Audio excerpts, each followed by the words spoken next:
Ça va pas couper le live si l'hôte est en pause trop longtemps? Non. Hello les amis, le père et mon pote. Salut. J'espère que vous allez bien. On peut discuter entre nous, il va revenir sous les. Ok. Hein, Euh, mon pote, bon, tu connais un peu SB9. non, pas du tout. Je viens d'arriver. Ok. Ok, ok. Et toi? Et le père? Bah moi, oui, moi je connais sur TikTok en fait, mais ce sont devenus des amis, toutes SB9 et puis il y a Dinka qui est aussi l'audacieuse qui sont là.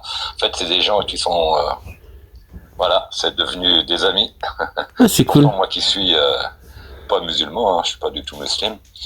Et par contre, il y a une beauté dans l'islam pour lequel je participe avec eux, j'apprends des choses. Et puis je suis des fois les débats au loin. Et puis je les ai approchés un jour et puis je dis voilà, moi, pas de prétention, vous me paraissez quand même assez sérieux, correct. Puis on a petit à petit, je suis revenu, discuter. Ils m'ont appris des choses. Voilà, pose tes questions, d'accord, pas d'accord. Et je vois qu'il y a un grand respect, donc voilà. C'est le bien, tout le bien que je peux dire sur eux, c'est ça. Quoi, en fait, Souli aussi, quoi, c'est SB9. Voilà. Ok. Et toi, tu es de quelle religion? Moi, à la base, je suis donc baptisé chrétien, baptisé catéchisme, parcours normal d'un enfant qui a été de parents, voilà, moi. Voilà, donc un parcours, je dirais, plutôt athée dans ma vie. Revendication d'athée parce que je connaissais rien et je voulais qu'on me foute la paix. Et vu que je connaissais rien, je voulais qu'on me foute la paix et je croyais pas trop à tous ces trucs parce que je comprenais pas. Donc je préférais dire athée, sans connaissance. Et puis aujourd'hui, avec du recul, je m'intéresse un peu plus, non pas qu'à la religion, je m'intéresse à la philosophie qu'il y a derrière et aux gens qui la pratiquent, qui pratiquent la religion. Et ce qui m'intéresse, moi, c'est l'histoire et la connaissance des gens qui vont m'apprendre des choses. Et puis après, me fier à ma foi, parce que j'ai quand même la foi. Voilà, donc là, actuellement, voilà, j'espère avoir répondu à ta question un peu longuement, mais voilà, j'ai répondu. Ouais, ta foi en quoi? Alors déjà, en moi, c'est-à-dire à l'intérieur de moi, j'ai l'impression qu'on est deux. Tu sais, je suis d'accord, pas d'accord. Ouais, je veux faire ça, mais il y a ma petite voix à l'intérieur qui me dit ah, fais-le pas. Donc, tu vois, la foi m'est venue comme ça en me disant ah, en fait, de bonne famille, quoi, en fait. Moi, j'ai toujours des bonnes pensées. Et je me dis, mais elles viennent d'où, ces bonnes pensées? Je pourrais très bien avoir des mauvaises. Tiens, je vais m'exercer. Et je peux pas avoir des mauvaises pensées ou des mauvais actes. Je dis, ok, bon, bah, c'est pas que moi, en fait. Et j'ai été chercher, voir si Dieu existait, quelque part. Je me suis dit, si Dieu, il existe. Et avec mon parcours, que je vais pas raconter là, mais je ne sais pas, je peux pas dire Dieu. Mais en fait, tu es obligé de dire Dieu, quelque part. À un moment donné, c'est le suprême, quoi. Il y a personne au-dessus. C'est, comme ils disent les croyants, c'est l'omniscient, l'omnipotent. Il est là. Il y a une entité. Il y a une création, quoi. Ça peut pas être le hasard. Est-ce que c'est du déisme que tu qualifierais ta foi? Déisme. Comment tu la qualifierais En fait, je suis prêt à accepter tous les qualificatifs. Ça me gêne pas. Puisque après, je ne suis ni l'un ni l'autre aujourd'hui. Je suis plus dans la recherche d'une vérité, on va dire. Voilà. Et l'islam, voilà, c'est très, très, très préoccupant pour moi aujourd'hui. Ouais, tu trouves des trucs qui te parlent dans l'islam? Ouais, Ah ouais. ouais. Et peut-être pas des choses simples, mais des choses même, je dirais, lâchons-nous, mais numériques. Je dirais, moi qui suis dans le numérique depuis plus de 30 ans, il y a des relations. Je parle pas de l'intelligence artificielle qui a fait des découvertes sur le Coran. Hein, je parle de certains parcours que j'ai faits ces 10 dernières années qui me ramènent toujours à la même chose, au 1 et au 0, au binaire. Et le quantique bouleverse aussi beaucoup de choses. Et je me dis, ah ouais, non, mais là, il faut que je travaille des choses. Et voilà, voilà. Il y a de l'informatique dans l'islam? Non, j'ai pas dit ça. J'ai dit le numérique, le monde numérique me rapproche sur des réalités, en fait. Tu sais, par rapport au quantique, il y a des choses dans le quantique qui se passent où notre cerveau n'est pas capable de calculer le pourquoi, le comment, voilà. Donc le numérique en lui-même, c'est la dématérialisation des choses concrètes, quoi, des choses matérielles, hein, le numérique. Je parle de ça. Mais quand tu commences à rentrer dans le numérique avec une philosophie, un truc bizarre, hein, en fait, moi je suis atteint pas d'un syndrome, mais des fois je réfléchis bizarrement. La religion me rapproche, quoi. Lire des versets, par exemple, apprendre l'histoire de certaines religions, mais surtout lire des versets du Coran et les comprendre, je trouve des vérités de raisonnement. C'est-à-dire que le Coran est plus proche de mon raisonnement que d'autres lectures que j'ai pu faire. Voilà. Ouais, salam alaikum, Pascal. Ok. Salam alaikum, Soli. Ça va bien? Ça va, tu vas bien? Ça va, impeccable. Là, je parlais avec mon pote. C'est super son pseudo en plus. Je parlais avec mon pote. J'ai vite fait connaissance, mais il me semble que l'avoir déjà vu l'image. Mais tiens, vite fait, la petite aparté, j'ai reçu, je vais pas donner son prénom parce que j'ai reçu une belle lettre écrite à la main de MacBook avec un joli livre. Ah ouais, sérieux, il t'a envoyé? Ah là, tu peux pas savoir les poils au garde à vous que j'avais le plaisir ce matin, le facteur est venu me donner le colis, je sais quoi. Et dedans, il y a un petit paquet de bonbons Samia Crocodingo. Et tu sais, il a fait les choses bien. Hein. Il a écrit à la main une belle lettre. Mais à la main, tu sais, pas un truc imprimé avec. Et avec une belle lettre bien remplie avec des trucs, voilà. Et en fait, le livre est magnifique. Que j'ai pas ouvert, même pas la couverture encore. Je me dis, attends, tu vois, j'étais me laver les mains, je me trouvais encore sale. J'ai posé, j'ai pris une photo, mais comprendre le nom d'Allah, en fait. De Al-Hadith Édition.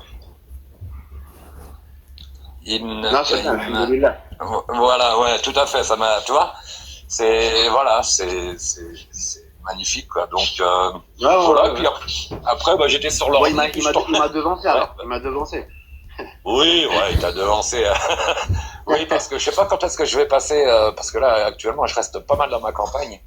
Mais il t'a devancé, oui, de toute façon. Non, mais c'est pas grave, tu sais. Que ce soit moi ou que ce soit un autre frère. Tu vois, le plus important, c'est que toi, tu reçoives le message et. C'est ça. Que, voilà. L'audacieuse, elle m'a envoyé des numériques aussi, des documents assez sympas, des livres. Ouais. Mais comme j'ai dit, voilà, là, j'ai celui-ci en physique. Après le numérique, je vais les imprimer et je vais les mettre dans un petit mobil-home pendant 3-4 jours auprès de la mer. Tu sais, je vais m'enfermer avec les bonbons et une bougie et je vais me délecter, on va dire, voilà. Ce que je disais un peu, voilà. En tout cas, ça fait plaisir, quoi. Je m'arrête, voilà, comme d'hab, hein, tu sais. Hein. Quand je vois il y a pas beaucoup de monde, je dis ok, allez, je m'arrête, je dis un petit coucou à Souli et puis voilà, quoi. Donc. Alors mon pote, tiens, du coup on discutait vite fait si je peux me permettre, Souli. Mon pote, donc tu m'as posé une question, j'espère que j'ai répondu normalement à tes questions. Et toi alors, dis-moi un peu, tu es de quelle confession ou... Moi pardon, je suis athée, je suis ex-catholique, baptisé, communion, donc apostat du catholicisme. Si j'ai bien compris, un peu comme toi là, c'est un peu héréditaire, c'est la famille qui est là-dedans, c'est la religion. Quand t'es dans un village en France, c'est la religion auquel t'es confronté quand t'es tout petit. Donc quand on me parlait de Dieu, des trucs comme ça, du coup ça m'a amené au catéchisme, baptême, communion.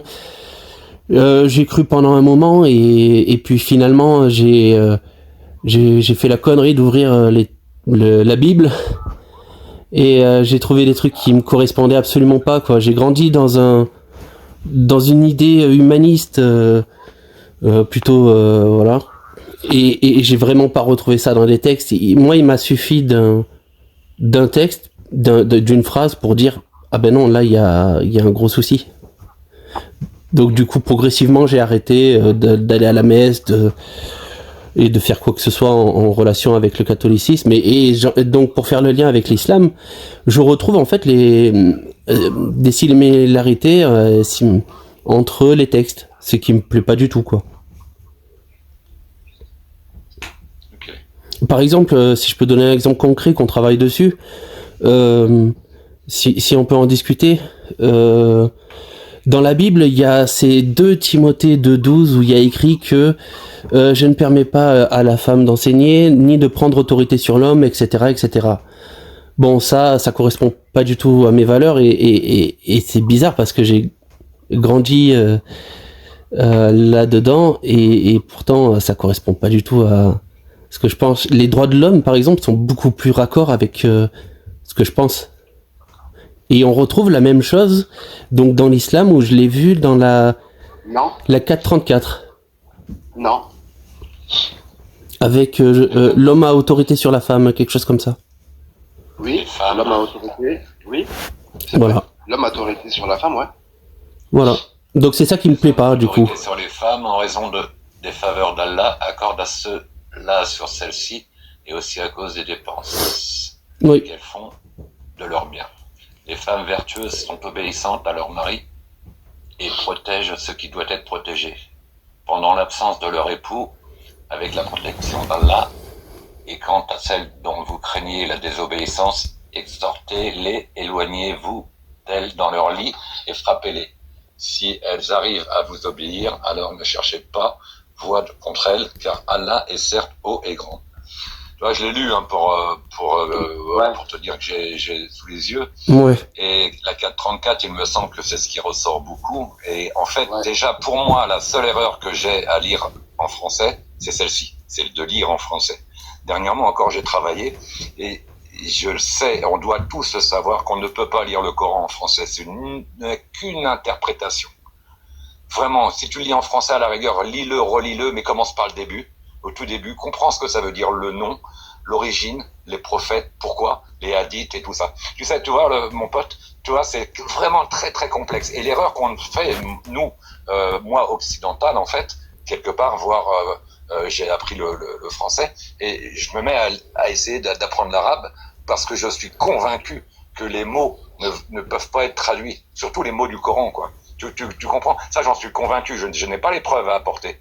Mais là, ce qu'on vient de lire, la 434, je sais que voilà, c'est l'argument du petit écolier qui sort de l'école, qui croit tout savoir et qui dit ah moi j'ai trouvé une erreur dans le Coran. La 434, ça prouve que ok, très bien. Mais ça m'étonnerait qu'il y ait quand même des milliards de gens. Et surtout, j'ai des amis qui m'entourent et les gens, même comme Souli, en fait partie, mais même physiquement, ils sont pas du tout dans cet état d'esprit-là, quoi. Et donc, par contre, voilà, j'arrête là, mais tu vois, c'est long. Voilà, ça c'est juste mon témoignage. Mais Souli, tu voulais dire quelque chose à ce propos, peut-être? Ouais. En fait, c'est comme il a dit Pascal. Tu sais, la langue arabe, c'est la langue la plus riche. Ok. Il y a à peu près plus de 12 millions de mots. T'imagines, mon pote? Ouais. Tu sais que nous, par exemple, dans la langue arabe, juste pour définir un lion, le lion, on a 1000 mots. Il y a 1000 façons d'appeler un lion, de définir un lion. Et selon le mot que tu vas employer, il va donner un sens. Là, dans cette sourate-là, c'est pas frapper. C'est que ça a été mal traduit. Il n'y a pas un équivalent, justement, de ce mot-là en français. Donc, on l'a traduit par frapper. Ok. Ici, là, on te dit pas de frapper. En fait, c'est une manière de choquer. C'est-à-dire une petite tape légère, tu vois, où tu dois pas laisser de traces, tu dois pas frapper, tu dois pas casser, tu dois pas ouvrir une plaie, tu dois pas humilier, tu dois vraiment pas. En fait, le sens, il est là, c'est de frapper, mais sans violence. Ok. Le Coran, il a été révélé à qui, mon pote? Dans la croyance musulmane. Qui a propagé le Coran? Le messager, c'est Mohamed, non? Exactement. Est-ce que Mohamed, il a respecté les commandements de Dieu? J'imagine, oui. Ah oui. Je pense que c'est celui qui a le mieux compris l'islam. Est-ce qu'on a un texte qui dit qu'il a frappé sa femme? Ou une de ses femmes? Non. Ah, j'en sais rien. Ok. Eh ben non, c'est pour ça que je te dis non. Et tu pourras voir, hein, tous ceux qui sortent là, tous les islamophobes là, les haineux là, qui viennent avec la 434, demande-leur un texte où on dit que le prophète alayhi salatu wassalam, a frappé sa femme, ou une de ses épouses, ou quelqu'un. Ok? Ne serait-ce, voilà. Sauf, bien sûr, quand il s'agit de se défendre. Quand le prophète alayhi salatu wassalam, il était attaqué, quand sa vie était mise en danger, il faut bien qu'il se défende. On est bien d'accord. Donc je vais te citer différents hadiths. On a celui de Aïcha radiallahu anha qui dit: le messager d'Allah n'a jamais frappé de sa main une femme ni un serviteur.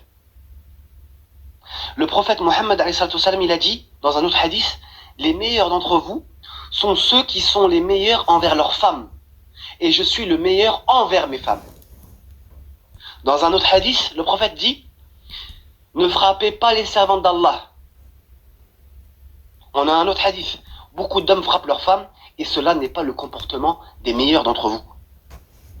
Et le prophète, il a blâmé justement ce comportement-là en disant: comment l'un d'entre vous frappe-t-il sa femme comme on frappe un esclave, puis il va vers elle le soir. C'est-à-dire que là, il parle des hypocrites qui frappent leur femme, et le soir, justement, pour avoir un peu de réconfort, ils retournent vers leur femme, alors que juste avant, ils l'ont frappé. Tu vois? On a un autre hadith, pareil: le doux et le bienveillant envers sa famille est aimé d'Allah. Tu vois? Et à aucun moment, le prophète alayhi salatu wassalam, il a levé la main sur ses épouses. Nous, on suit le prophète Mohammed alayhi salatu wassalam dans la compréhension des textes. D'accord? On n'a jamais frappé nos femmes. Le prophète ne l'a jamais dit. Est-ce que cela sous-entend que le prophète, il n'a pas compris cette sourate? Il n'a pas compris ce verset? C'est lui qui a reçu cette révélation. Comment lui, il l'a pas appliqué? Pourquoi on dit aux musulmans: ah, regardez, la sourate 4.34, vous frappez vos femmes. Ok, d'accord. Mais ce verset-là, c'est qui l'a reçu? C'est qui l'a révélé au monde? C'est le prophète Mohammed. Est-ce que le prophète Mohammed, il a appliqué ce verset? Ou bien il l'a mal compris? Voilà. Donc déjà, tu vois, il y a une incohérence déjà dans leurs propos. Et ouais, voilà. Donc non. Pour revenir à ce que tu disais, mon pote, la femme en islam, justement, c'est l'islam qui est venu, qui a donné des droits à la femme. Là où elle n'en avait pas. C'est-à-dire qu'à l'époque, au moment de la révélation, ok, du Coran, au 7e siècle, la femme n'avait pas de droit. Et c'est justement, la révélation du Coran, à travers le prophète Mohammed alayhi salatu wassalam, c'est ça qui a donné des droits à la femme. Je sais pas si tu le sais ou pas. Est-ce que tu sais qui a créé la première université? La toute première. Non, aucune idée. C'est une femme. C'est une femme musulmane. Au Maroc. Elle s'appelle Fatima... je sais plus comment elle s'appelle, attends.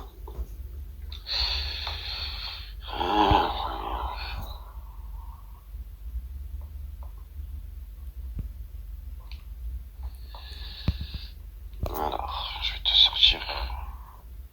C'est qui veut monter?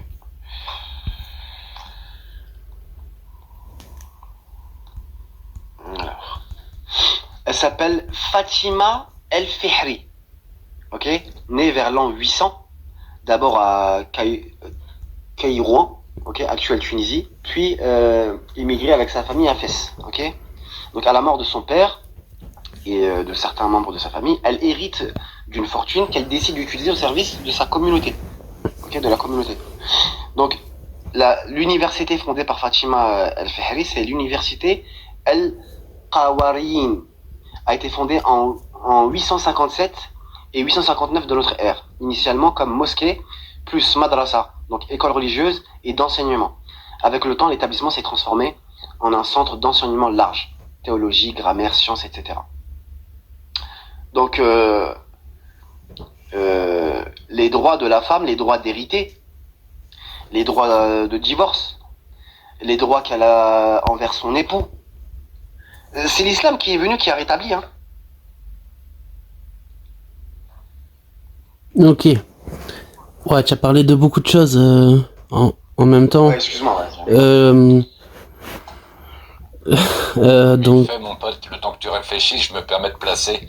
Quand on parle de la 434, juste en dessous, il y a la 4, donc 35, qui dit si vous craignez le désaccord entre les deux, déjà ça commence par, voilà, si vous craignez un désaccord entre les deux époux, envoyez alors un arbitre dans la famille, dans sa famille à lui, et un arbitre dans sa famille à elle. Si les deux veulent la réconciliation, Allah rétablira l'entente entre eux. Allah est certes omniscient et parfaitement connaisseur. Tu vois, déjà, la 35 te dit que s'il y a un désaccord, on va trouver, t'inquiète, un arrangement. Donc, le 34, il me semble que c'est vraiment très mal interprété de lire mot pour mot, quoi, par rapport à la 35, tu vois. Pourquoi on lui accorderait pas plus d'attention à la 35, par exemple. Voilà. ok. Ah, je prends pas les textes qui sont avec qui j'ai pas de problème, tu vois. Quand je prends 2 Timothée de 12, j'ai un souci avec ça. Ben là c'est pareil dans la 434, sans parler de frapper, il y a vraiment la toute première phrase qui colle pas avec ce que je pense. L'homme a autorité sur la femme. Déjà je dis non. Moi je suis pas d'accord. Ensuite, sur ce que t'as dit, je peux pas tout reprendre. Je pense que t'as dit que la langue arabe était une langue riche et que donc frapper ne voulait pas dire frapper. Et ça veut dire quoi alors du coup si la traduction est mauvaise? Je t'ai dit, en arabe, c'est wadribuhuna. Ah ouais, je parle pas arabe. Voilà, donc le sens là, il n'est pas de frapper. On parle pas de violence, tu sais. On parle justement de... Tu sais, c'est comme si je te disais, il faut frapper leur esprit. Est-ce que je frappe leur esprit? Est-ce que l'esprit là, je lui mets une pêche? Mais il y a écrit frappez-les. Il m'a frappé l'esprit. Il y a pas, c'est pas une expression, j'ai l'impression. Moi je lis et je vois écrit Voilà, frappez-les. merci beaucoup. Donc c'est pas une expression. Mais quand on dit frapper l'esprit, est-ce que là on parle de frapper un esprit? Ça c'est une expression idiomatique. Tandis que Voilà, le frapper-les, c'est pas une expression. Dans la langue arabe, ce mot-là, il a un sens. Ok. C'est justement, de les faire prendre conscience, de les réveiller, ok, sans violence. Comment Ok. comment alors Je sais pas comment.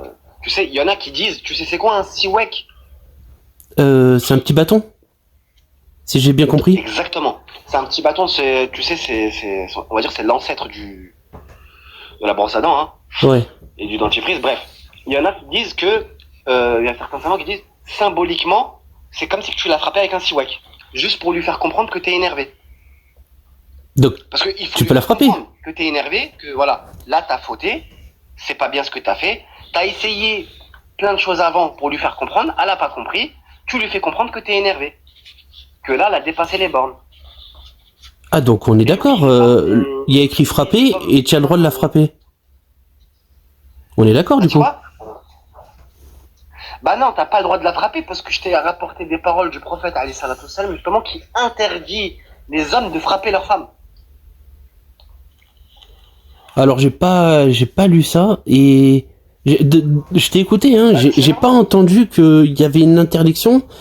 Et en plus là on a le verbatim d'Allah qui dit frappez-les et toi tu me dis on peut les frapper mais avec un petit bâton. Donc du coup frapper c'est frapper, je vois pas le souci. Non, bah justement, je suis en train de te dire que t'as vu, il y a plusieurs sens. Et là justement dans ce sens-là, en arabe, c'est pas de frapper avec violence. Mais comment on peut frapper sans violence? Frapper c'est même une petite tape qui fait une petite tape, ouais. Même une petite tape, ben, du coup, c'est frapper. Une petite tape, par exemple, sur l'épaule. Il y a des degrés de violence, et rien qu'une petite tape comme ça sur l'épaule. Une petite tape à ton enfant, c'est violent ou pas? Non, mais pas des tapes. Je mets pas de tape à mon enfant. D'accord, ton père et ta mère, ils t'ont jamais mis une tape? Ouais, c'est pour ça que j'ai pas envie de reproduire ça. Et qu'il faut arrêter de reproduire Ouais, j'ai vraiment pas envie de reproduire des trucs comme ça. Ok, mais est-ce que quand t'as eu ta petite tape, là, t'avais compris ou pas? Alors, pas trop, non. Pas trop? Et non, parce que il y a plusieurs réactions à avoir face à la violence. Mais c'est pas violent? Ah, t'es en train de dire que tes parents, ils étaient violents avec toi? Oui. Et il me frappait.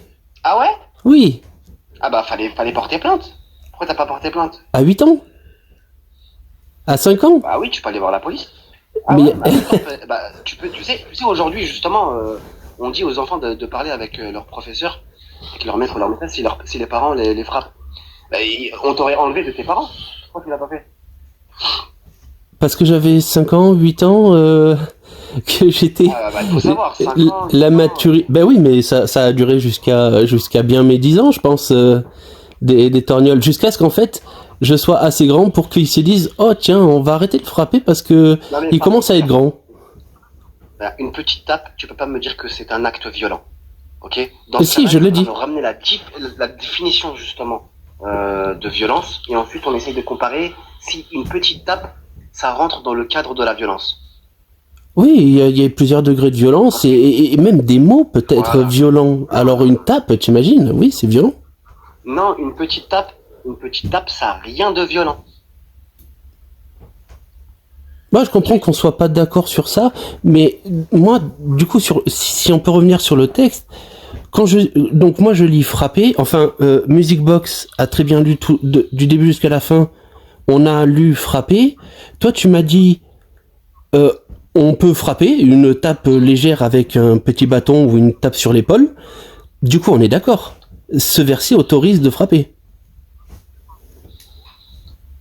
Attends, je vais te donner les différents sens. Il faut pas oublier qu'on a évolué, nous, dans la mentalité. Après, le physique, effectivement, vu l'évolution qu'on a aujourd'hui, je dis pas que à l'époque c'était pas évolué, puisque Dieu n'a pas évolué ni dévolué, quoi. Dieu est toujours le même. Et il connaît l'avenir, le passé et le présent.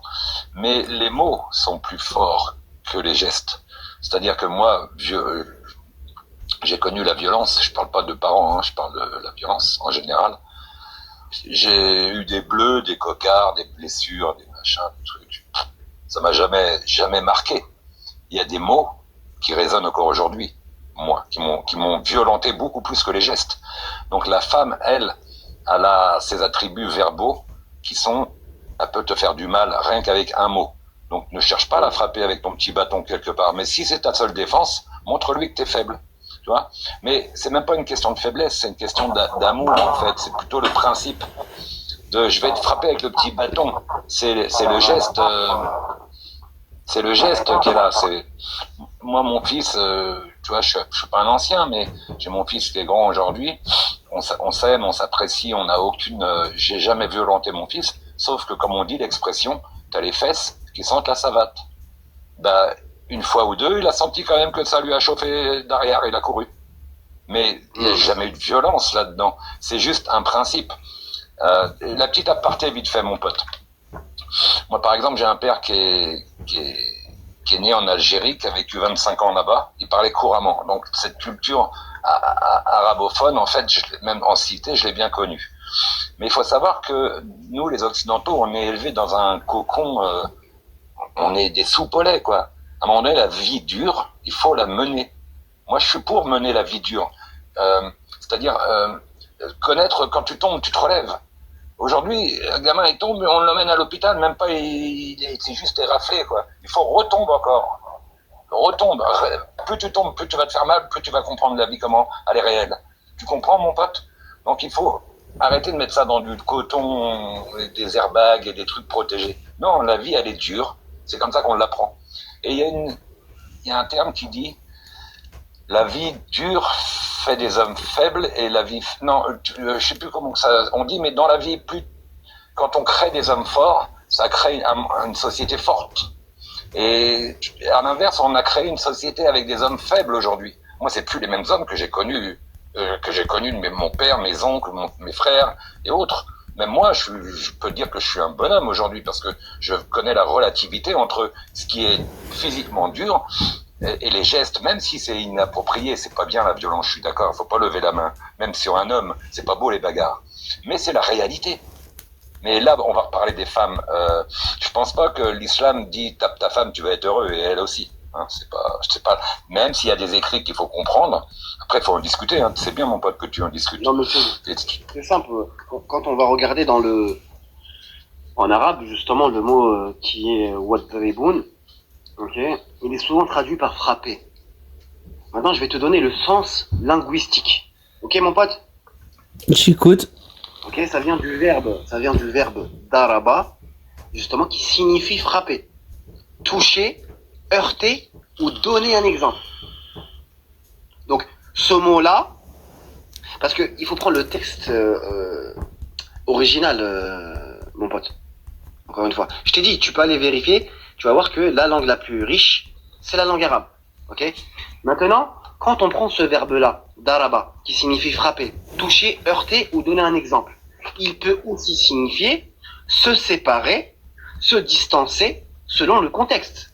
En fait, le mot, selon le contexte, il peut avoir différents sens. Ok? Donc, le sens dans ce verset-là, maintenant. Alors, selon les exégètes, il ne s'agit pas d'un acte violent ou humiliant, d'accord? Mais c'est plutôt un geste symbolique pour montrer le mécontentement, un rappel ou un avertissement dans la relation conjugale ou un éloignement temporaire. Je te donne un exemple, dormir séparément. Ok? Et l'ordre ici, là, dans la sourate que tu prends, l'ordre de frapper, c'est pas la première étape. On te dit d'abord de conseiller, d'avertir, puis séparation temporaire, puis le geste symbolique. Ok? Donc le but est la réparation et la protection de la relation, pas la violence. Encore une fois, je t'ai dit, le prophète Mohammed alayhi salatu wassalam, il a eu 11 épouses. Il n'a pas levé la main sur une seule de ses épouses. Est-ce que le prophète, il a mal compris le verset? Ou bien est-ce que le prophète, il n'a pas compris? Alors, le prophète, peut-être qu'il n'a pas eu besoin, comme tu me l'as dit, il y a plusieurs étapes. Moi, je considère que même ces étapes, elles sont vraiment pas terribles. J'aime pas beaucoup. Ah ouais? Non, mais c'est juste que j'aime pas, quoi. C'est quoi les étapes? Tu peux me rappeler les étapes? Mais tu l'as dit que c'était donc parler, avertir, se séparer, c'est séparer du lit avant d'arriver à frapper, etc. Ouais. Ah putain.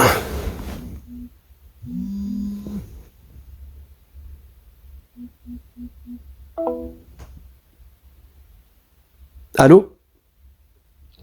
Allô? Ouais. Ah oui, désolé, j'ai reçu un appel. Ouais. Est-ce que, du coup, je t'ai dit, t'es pas d'accord justement avec. Mais c'est un détail, hein. Ah ouais. Moi, c'était pas le sujet. T'es pas d'accord avec ces étapes-là? Moi, je voudrais juste savoir, toi, tu proposes quoi de mieux, du coup, quand il y a une dispute dans un couple? Ouais, d'en rester à discuter le plus calmement possible sans envenimer les choses et surtout pas arriver à cette étape. Si la femme, elle envenime les choses. Si la femme, elle envenime les choses, tu fais quoi? Eh ben, je vais certainement pas la frapper. Même pour corriger. Tu fais quoi là? Je t'ai pas demandé de la frapper, encore une fois. Je t'ai juste dit, donne-moi les étapes. Au cas où, voilà, tu discutes avec une femme. Voilà, toi, t'es très très calme, mais elle, non. Ouais. Elle a décidé, ce soir, c'est ta fête. Ce soir, c'est ta fête. Ma femme, quoi. Ah ouais, c'est ta fête, mon pote. Allez, dis-nous, donne-nous une astuce, s'il te plaît. Alors, bon, moi, j'ai pas d'astuce, là, sur ce coup. Quoi, moi, vraiment, cas concret, ma femme qui me prend... cas concret. Le problème, c'est que vous avez rien de mieux à proposer, c'est ça? Si, attends, j'essaye de te répondre. Du coup, cas concret avec ma femme qui arrive et qui m'embrouille, j'essaye de comprendre ce qui va pas, vraiment d'argumenter, essayer de rester justement le plus calme possible pour pouvoir comprendre la situation.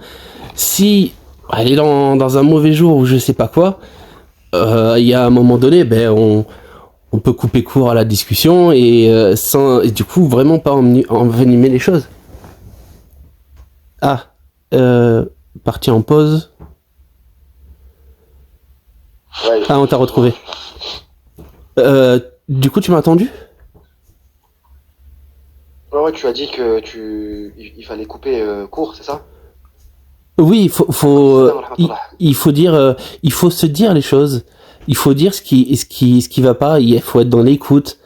Et vraiment, il n'y a pas, je vois pas qu'est-ce qui m'emmènerait, à part si elle commençait à m'attaquer avec un couteau ou je sais pas quoi, de devoir me défendre et dans tous les cas, je n'ai pas le droit de la frapper comme elle a pas le droit de me frapper. Il n'y a pas d'autorisation. Bah non, non, bah écoute, bah, moi je suis d'accord, le prophète alayhi salatu wassalam, il a dit, vous n'avez pas le droit de frapper vos épouses. Il a dit où ça? La parole du prophète. Ouais, il a dit. Il a dit où ça? Je te dis, dans des hadiths. C'est lequel, s'il te plaît? Je connais pas. Après, moi, je prends comme ça vient. Alors, je le connais pas celui-là. Mais moi, les étapes. Il y en a plusieurs. Hein, Ok. Bah, si t'en as un, tu me dis, j'irai jeter un coup d'œil. ouais. Moi, les étapes, c'était juste un détail là-dedans pour. Moi, du coup, je t'ai écouté où tu m'as dit, après ma prononciation, attention, Daraba, c'est ça? Daraba? Oui. Voilà, tu m'as dit, ça a plusieurs Le verbe, sens. ouais. Et dans le verset, c'est yadribun. Ok, Du verbe d'araba. d'accord. Oui, je te fais confiance parce que là, sur ce coup-là, mais je t'ai écouté et du coup, tu m'as dit que ça a plusieurs sens. Je crois que si je me souviens bien, c'est frapper, donner un exemple, se séparer, se distancer. Oui. Mais déjà, ça, moi, je vois une preuve de. Ouais. Attends, excuse-moi. Oui, Samaïkom. On est comme ça, Rahmatullah. Prends le dernier pèlerinage, le dernier serment du pèlerinage. Oui. Attends, on va juste le laisser finir, mon pote, et après, si tu veux, tu peux lui répondre, Hamidou. Ok, merci. Vas-y, mon pote. Oui, donc Daraba, tu m'avais sorti plusieurs significations. Donc il y avait frapper, donner un exemple, se séparer, suivant le contexte. Apparemment le contexte, les traducteurs ont choisi frapper. Moi ils ont choisi frapper dans ouais. tous les cas, on dirait, même en anglais, même partout. Et par contre ça, le fait qu'un mot comme ça signifie plusieurs choses qui n'ont rien à voir avec eux, pour moi c'est pas la preuve d'une langue riche. Bah si. Parce que en fait, il faut que tu comprennes quelque chose. L'arabe est tellement riche que en fait, il y a certains mots que genre leur sens, tu pourras jamais les retranscrire en français ou en anglais ou en ce que tu veux, tu vois. Comme je t'ai dit, la langue arabe, elle comporte plus de 12 millions de mots. Ok? La langue française, elle, c'est 150 000. Ah ouais, bah après, t'es bien embêté, justement, avec 12 millions de mots, t'es bien embêté pour les retranscrire en français, pour les traduire en français. 150 000 jusqu'à 300 000 avec tous les sens. Ouais. Et la langue, justement, on va dire la deuxième langue qui est après l'arabe, c'est l'anglais, qui comporte à peu près 600 000 mots. Donc, tu vois... Mais comment on arrive à avoir un mot qui veut dire plusieurs choses et qui n'ont rien à voir ensemble alors? Exactement, bah selon le contexte, ok, selon le contexte où il est employé, selon sa conjugaison, etc., il peut avoir plusieurs sens. Mais avec autant de mots et de nuances, on devrait avoir un mot par contexte, par contexte et par définition. Et donc ça c'était une autre chose. Et donc tu m'as parlé d'un geste symbolique. Mais ce geste symbolique, ça reste toujours donc frapper. En fait, ce geste symbolique, le fait, par exemple, de prendre un siwak et de taper, ok. Est-ce que tu fais mal avec un siwak? J'en sais rien, je me rends pas compte là. Je sais pas. Le petit bâton là qu'on brosse les dents avec, ça là, tu peux faire mal à quelqu'un? Non, sérieux, honnêtement. Non, mais moi je sais pas ce que c'est exactement. Est-ce que je dois comparer ça avec une brosse à dents? Un stylo bic. Un stylo bic. Ouais. Est-ce que si j'ai un stylo bic à la main, je te mets une tape sur l'épaule et je te mets une petite tape comme ça sur l'épaule. Est-ce que ça, c'est un acte violent? Oui, ça s'appelle frapper, violent, taper, ça comme tu l'as dit, et c'est un peu violent, oui. Si je prends un stylo bic et moi, tu vois, toi et moi, on a une dispute, Ok? J'ai essayé toutes les manières. Maintenant, pour te montrer mon mécontentement, je viens et je te mets une tape avec mon stylo bic sur ton épaule. Ok? Ça va pas Est-ce du que tout, c'est ouais. un acte violent, s'il te plaît? Oui. Est-ce que en allant à la police, tu peux porter plainte contre moi et leur dire, il m'a frappé avec son stylo bic sur l'épaule? C'est pas la police qui va dire, c'est pas parce Non, ils vont pas bouger. Parce que si je te mets une droite, en fait, si je te mets une droite, ça c'est violent. Ça, justement, tu peux me poursuivre. Mais est-ce que tu peux me poursuivre si je te mets une petite tape avec un stylo bic sur ton épaule? Mais c'est pas ça qui décide ce qui est violent ou pas. On est d'accord. C'est pas la police qui va nous dire ce qui est violent ou pas. Pas parce qu'ils vont. Wa alaykoum salam wa rahmatullah. C'est pas parce qu'ils vont pas prendre ma plainte que j'ai pas subi d'humiliation ni de violence. Non mais s'il te plaît. La police, c'est autre chose. Ouais, s'il te plaît, sois juste honnête. Moi, je veux juste que tu sois honnête. Est-ce que le fait que je prends un stylo bic et je te mets une tape sur l'épaule, est-ce que c'est violent? Oui, j'ai répondu. Oui. Oh là là. C'est humiliant, Ok, c'est d'accord. violent. Et pourquoi toi, tu me frapperais avec un stylo bic pour montrer ton Alors, on va mécontentement? lever le stylo. Je comprends pas. Excusez-moi. On va lever le stylo. Là-bas, Anti va nous expliquer en arabe exactement ce qu'il veut dire, mais tu vas lever le stylo. Vu que tu es marié, ta femme, elle sait à quel moment tu es en colère et à quel moment tu es joyeux, selon les traits du visage. Oui ou non? La première image qui est frappante, pour dire le mot, c'est que quand je me mets en colère, ma femme sur mes traits, elle le voit. Donc je la frappe de mon comportement, de mes traits. Ça, c'est le premier. D'accord? On ne peut pas ignorer ça. Pourquoi? Parce que je le vois de mes yeux. Je l'ai frappé par mon comportement, par ma réaction, de ma colère, suite à ma colère, à la désobéissance. Ça m'a changé totalement mon aspect physique. Elle est frappée par cet aspect-là déjà, avant d'en arriver au bâton, premièrement. Deuxièmement, le bâton de Siwak qui cite SB9, machallah, pour te donner un exemple, mon frère, c'est les bâtons d'anis. Tu sais les bâtons d'anis? Marron de 20 cm à peu près, sur même pas 1 cm d'épaisseur. Oui, ça c'est bon ces ça. bâtons d'anis de l'époque qu'on mettait dans la bouche, qui te rendaient les dents jaunes. Bâton réglisse. Bâton réglisse et anis, oui. À la pharmacie. Oui, voilà, tu vois ce bâton-là? Ah ouais, j'en ai bouffé des trucs comme ça. Eh ben voilà, ça tu le compares au Siwak. Est-ce qu'avec ça tu risques de faire mal à quelqu'un? Et voilà, exactement. Je pense pas que tu... Enfin, il y a toujours moyen de faire mal suivant comment tu tapes, mais la violence n'entre pas même s'il n'y a pas la douleur physique. On est d'accord. Non, excusez-moi. Encore une fois, attends. Encore une fois, je t'ai dit, celui qui a reçu cette révélation-là, c'est le prophète Mohammed alayhi salatu wassalam. Ok? Maintenant, le prophète Mohammed alayhi salatu wassalam, lui, il a expliqué la révélation, il a expliqué le Coran. Lui, c'était un Coran sur pattes. D'accord? Donc lui, il a expliqué aux gens. Encore une fois, est-ce que lui, il n'a pas compris ce verset-là, mon pote? Ah, je pense qu'il a très bien compris, oui. Ah ouais, il a très bien compris. Et il a tellement bien compris que, justement, il a jamais levé la main sur une de ses épouses. Je te rapporte, si tu veux, tu peux noter, dans At-Tirmidhi, ok, hadith numéro 331, ok, chapitre noble caractère et habitude du prophète, on a Aïcha radiallahu anha qui rapporte, le messager d'Allah n'a jamais frappé quoi que ce soit de sa main, ni un serviteur, ni une femme, sauf quand il combattait dans le sentier d'Allah. Donc là, on est en train de te dire, sauf quand ils étaient attaqués. Et tu m'as dit Hadith 331, c'est ça? Oui. Est-ce qu'il y a pas un savant?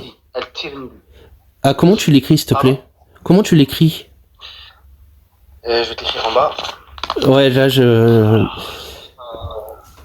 Mais pour répondre à ta question, enfin, à ta remarque, donc, le prophète a très bien compris le Coran, il a appliqué finalement ce qu'il y a, puisqu'il a apparemment jamais eu besoin d'en arriver à taper quelqu'un. C'est pas qu'il a jamais eu besoin. C'était un être humain, le prophète, alayhi salatu wassalam. Il a vécu aussi la vie de couple. il a eu 11 épouses, ok? Mais lui, ce verset-là, il l'a très très bien compris. Oui. Allah subhanahu wa ta'ala, il lui a donné l'explication. Et lui ensuite, il a expliqué aux gens. Lui, le Coran, il l'a pratiqué. Il a pratiqué tout dans le Coran. Donc du coup, si on prend le sens là, comme vous essayez de le faire comprendre, je parle pas de toi directement, je parle des gens qui essayent de faire comprendre que dans ce verset-là, on doit frapper nos femmes. Dans ce cas-là, le prophète alayhi salatu wassalam, il n'a pas compris. Moi, je dis pas ça en tout cas. Hein. Il faut Hier, je t'ai les mis en bas. frapper que si elles sont désobéissantes aussi.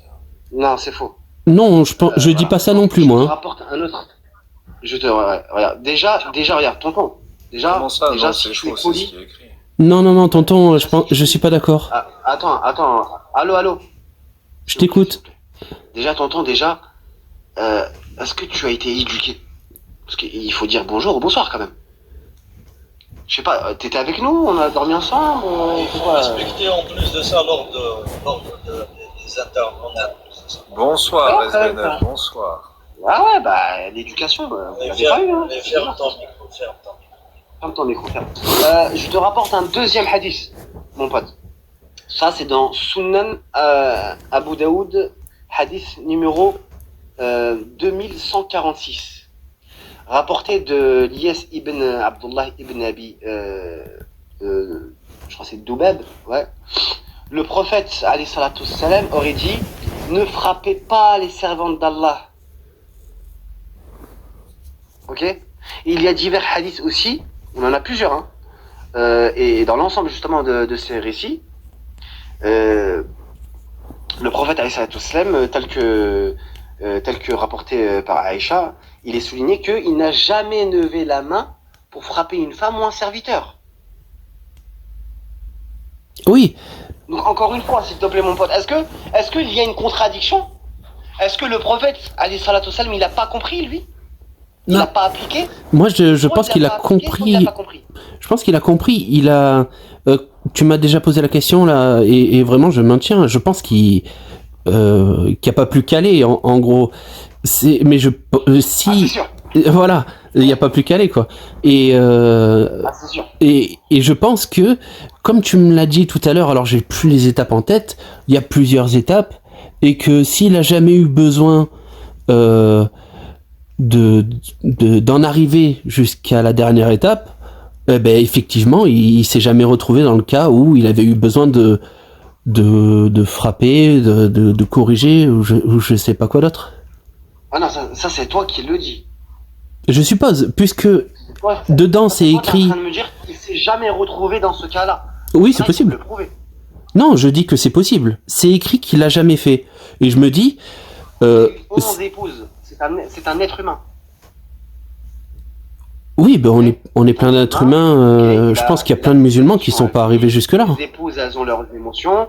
Il y a la vie de couple. On ne sait pas ce qui s'est passé avec ces épouses. D'accord? Tu peux pas dire que oui, il n'a jamais eu besoin d'arriver à ce moment-là. Pourquoi? Ça, voilà. Bon, je vais laisser Anchi.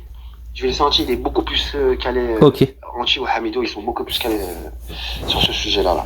Oui, salam alaikum, encore une fois. Ouais, comme salam, wa rahmatullah. Effectivement, il y a, on va dire, ce verset-là, il est utilisé à tort et à travers.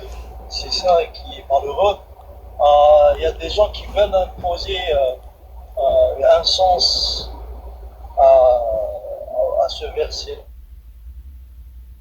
Donc, quand nous, les musulmans, nous qui sommes quand même détenteurs de cette religion, on vous ramène des explications par rapport à ce verset-là. Il y a tendance à un déni mais complètement bizarre des gens. Donc si vous prenez un texte de chez nous, il faut prendre l'ensemble. Et le cherry picking, non, vous ne permet pas. Soit vous prenez tout le corpus, soit vous prenez rien. Donc nous, on aimerait bien que les gens, des détracteurs de l'islam, nous ramènent des choses solides dans leur entièreté et de manière complexe. Ceci dit, effectivement, rien ne t'empêche de prendre un abonnement à la salle de judo et maîtriser le judo et avoir la ceinture noire pour pouvoir frapper ta femme. Ceci était une plaisanterie signée Anti.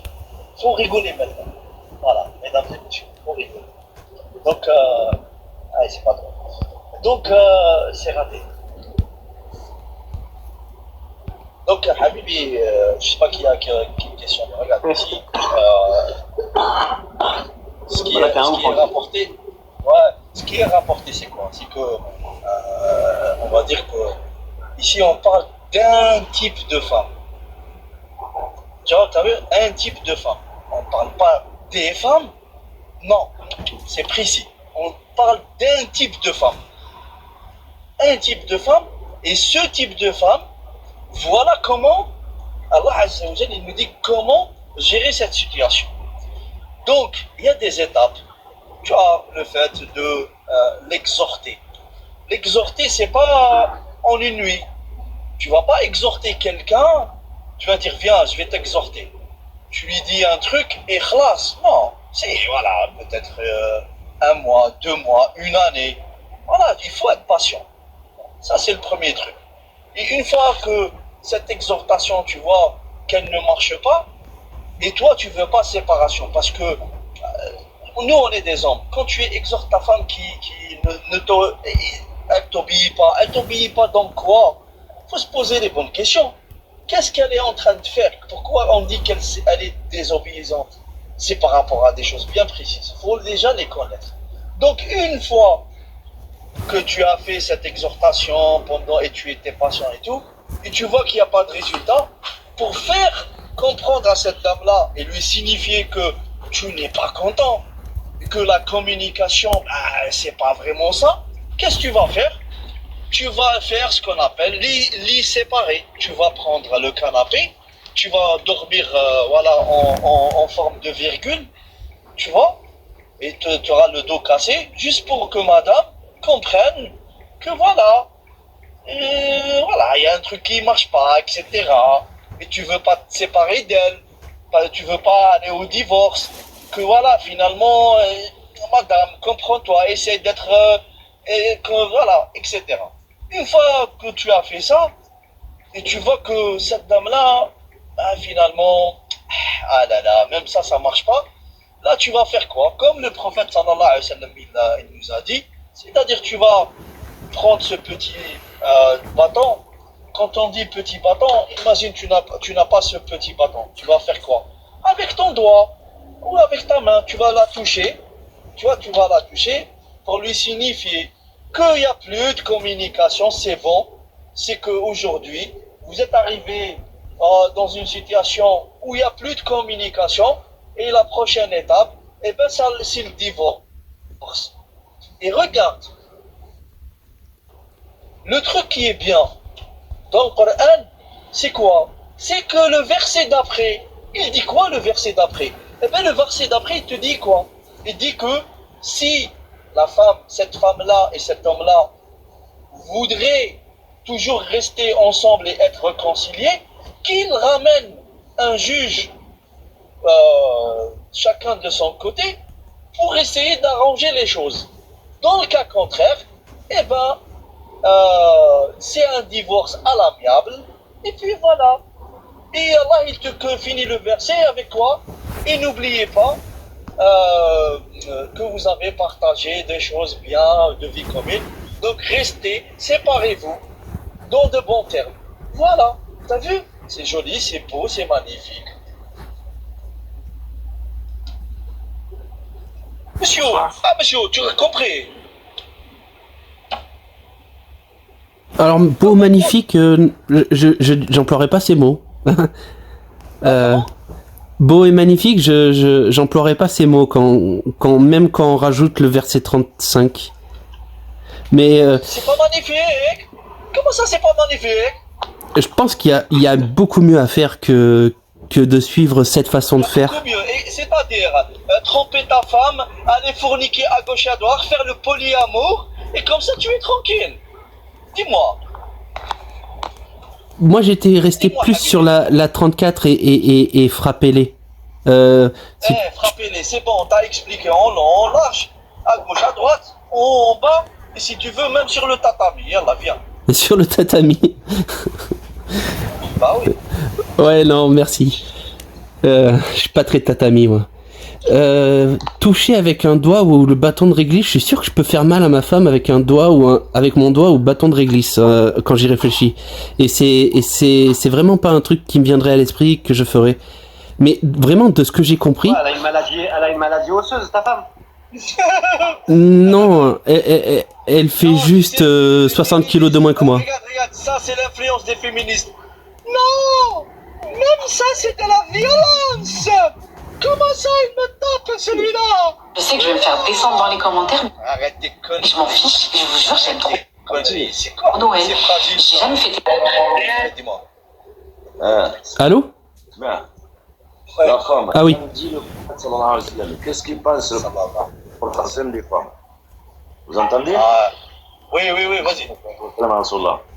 Alors, comment répondre aux interrogations sur la place qu'occupe la femme dans l'enseignement prophétique? Quand on parle de la femme en islam, cela nécessite en premier lieu de distinguer les principes et les faits. Autrement dit, il faut faire une distinction entre ce que l'on trouve dans les textes, qui sont les références pour les films, et ce qui se passe dans les sociétés majoritairement islamiques, et qui n'est pas nécessairement. C'est le moins que l'on puisse dire en accord avec les sources scripturaires. Débat sur la femme, sortir du cercle vicieux. On entretient souvent de grands malentendus dans le débat sur la femme en islam en laissant croire que les sociétés musulmanes sont l'exacte reproduction des enseignements du Coran et de la Sunna du prophète Mohammed sallallahu alayhi wa sallam. C'est là où il y a un amalgame, tu vois. Les gens, quand ils voient un musulman, un rebeu ou quoi, ils pensent qu'il agit selon les préceptes du prophète Mohammed sallallahu alayhi wa sallam. Tu vois, c'est là où il y a un hic.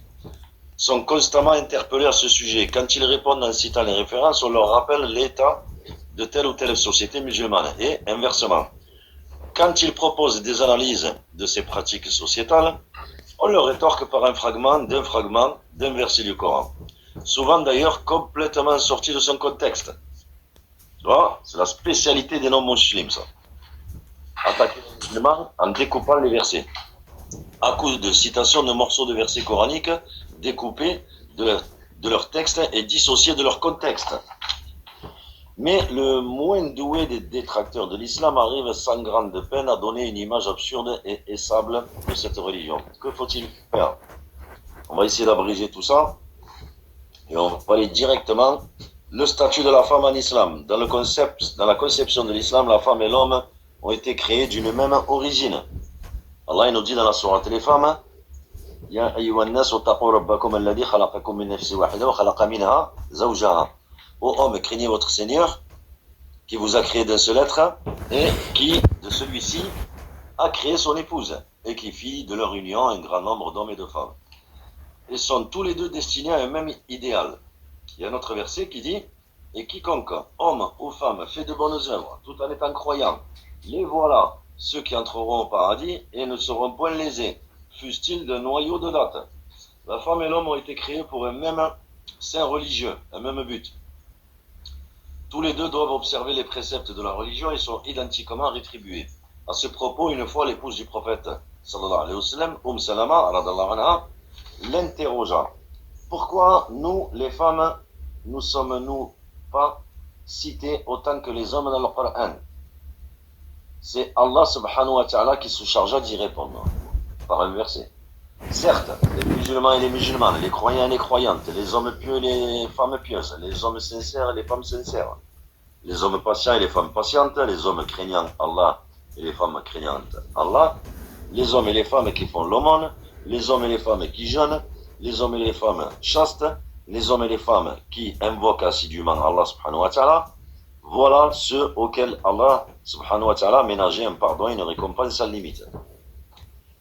Alors l'homme et la femme, selon l'islam, ont les mêmes origines, les mêmes dispositions intellectuelles, les mêmes devoirs envers Allah, les mêmes droits et devoirs conjugaux.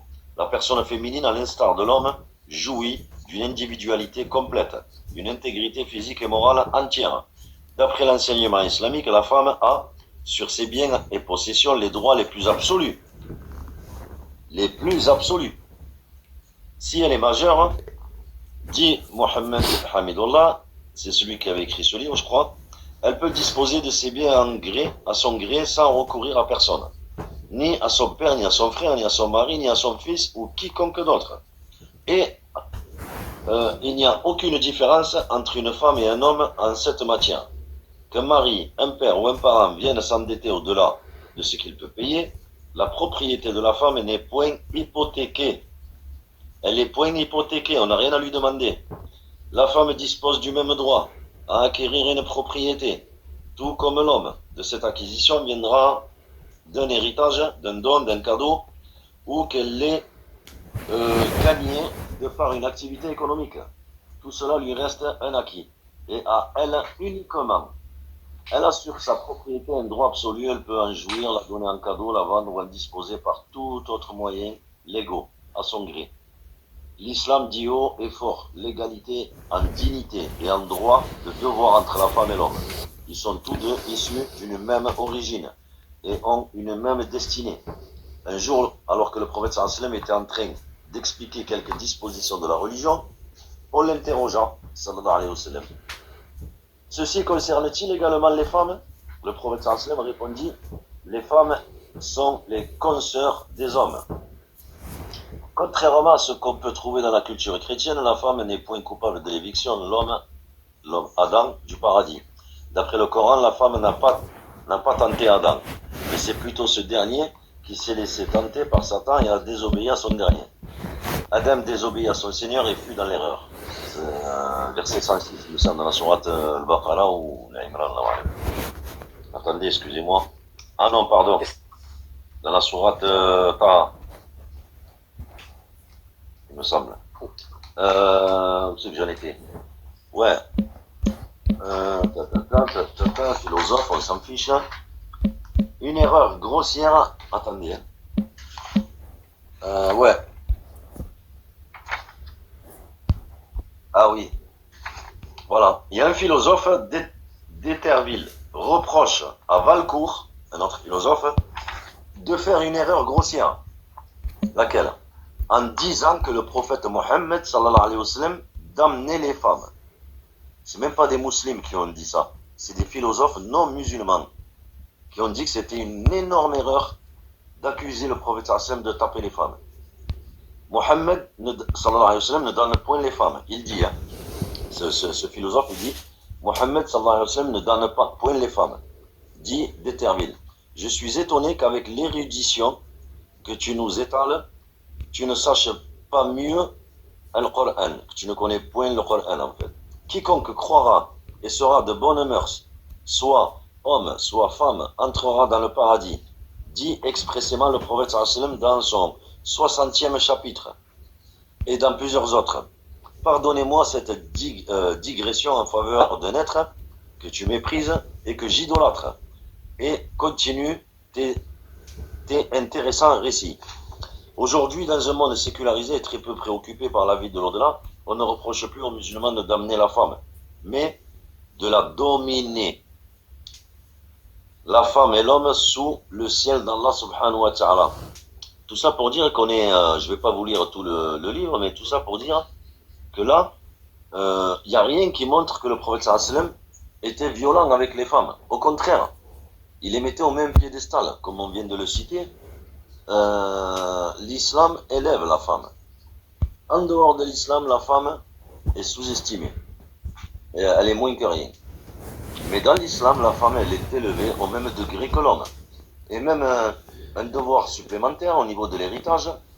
La femme, on n'a pas à venir lui dire de donner ou de partager ou de quoi que ce soit. C'est sa propriété. Elle en fait ce qu'elle veut.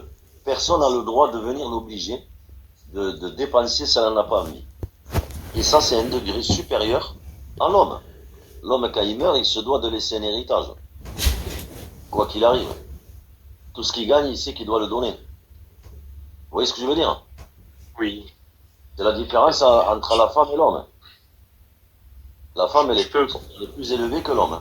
Voilà. J'espère avoir... J'ai une question par rapport à ce que tu viens de dire, du coup. Qui a pu te permettre d'enlever ce doute de violence dans ce mot daraba.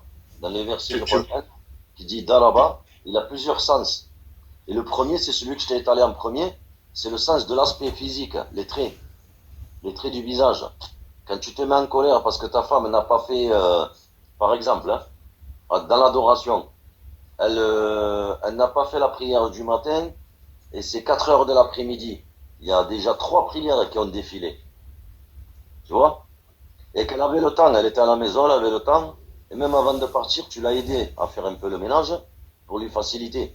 Tu lui as préparé son petit déjeuner, tu es parti travailler. Et tu reviens à 4 heures de l'après-midi, tu constates qu'il n'y a rien qui a bougé. Et qu'elle n'a pas fait ses salades. Excuse-moi frérot, moi je veux qu'elle soit avec moi au paradis. C'est pas avec un petit sourire que je vais lui faire comprendre que je suis pas content. Il y a un entre-deux quand même.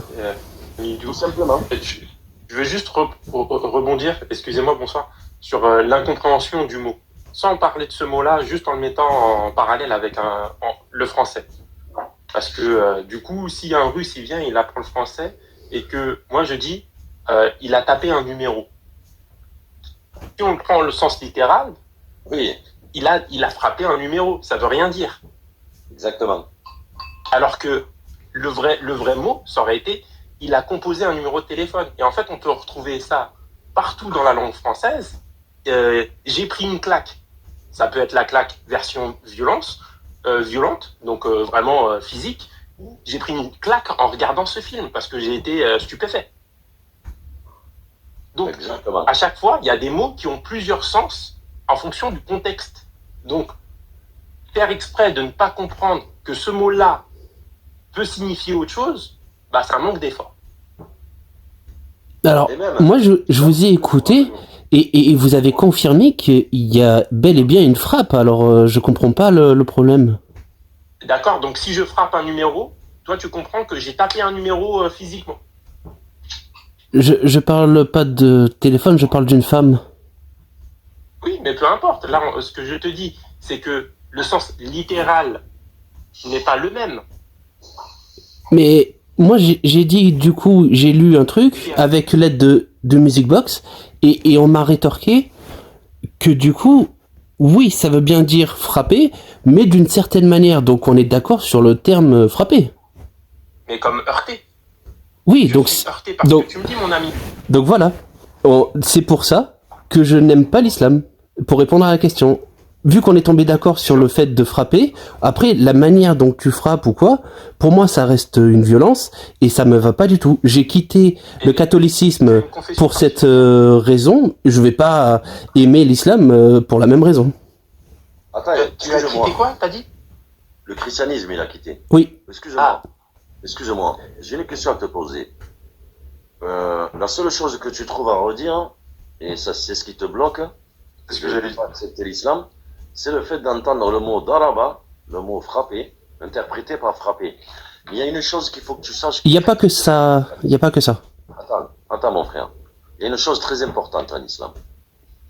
C'est que toute traduction des versets de l'arabe, du verset du Coran, est considérée comme une trahison. Pourquoi? Parce que justement, ça apporte des situations telles que celle-là.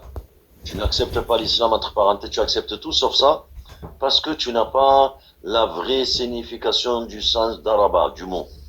Tu t'imagines que quelque part, tu es en train de nous dire que tu vas te priver du paradis juste pour un seul mot? Alors, le paradis reste à prouver. Et moi, en fait, Reste à prouver, le paradis reste à prouver. Oui, c'est juste une remarque comme ça. Tu parles du paradis, moi je dis bon ben, j'y ai pas cru quand, enfin si, on m'a fait croire qu'il existait quand j'étais catholique. Il se trouve qu'il y a pas de bonne raison d'y croire. Que quelqu'un d'autre d'une autre religion me dise ça, ben j'y crois pas plus. Tant que ça reste à prouver du coup.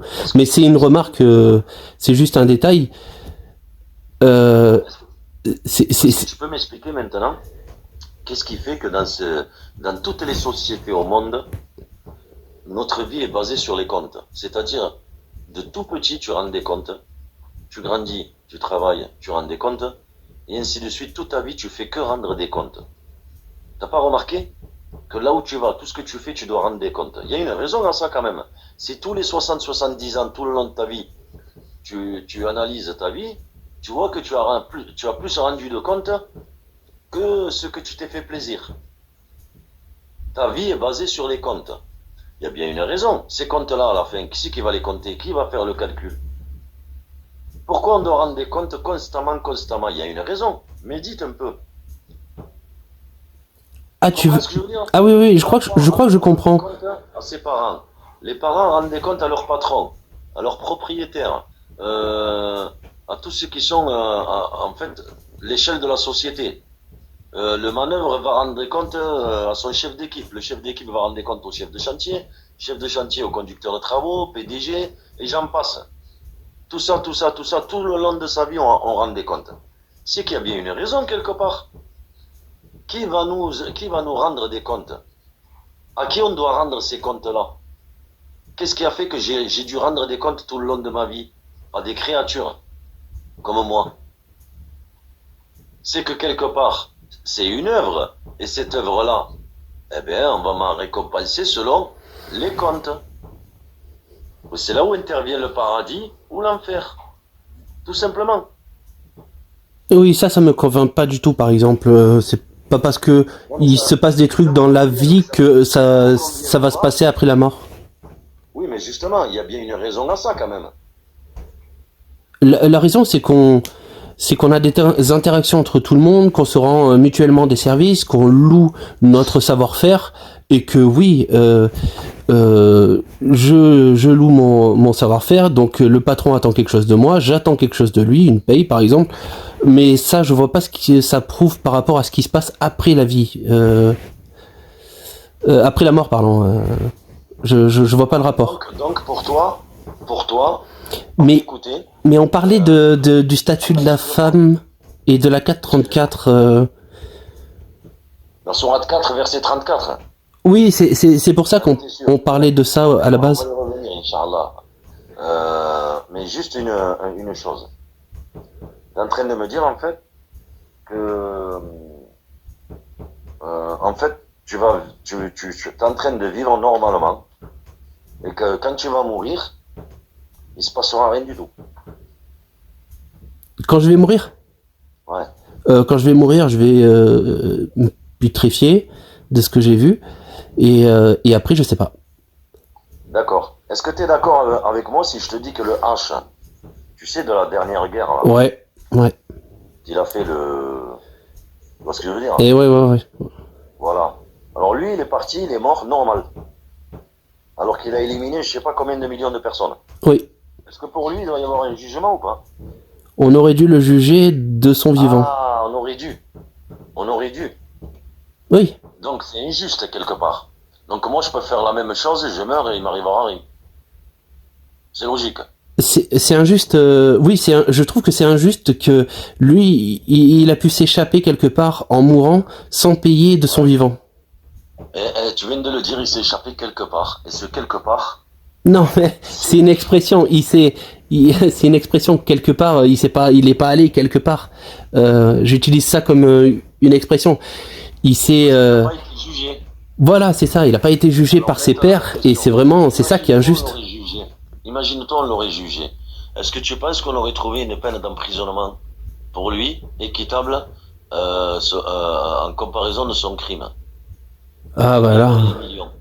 Tu lui mets combien de millions de fois à la perpétuité? Ah bah là, j'en sais rien. Moi, je suis pas juge, mais vraiment, j'ai vraiment envie d'enfermer un type comme ça.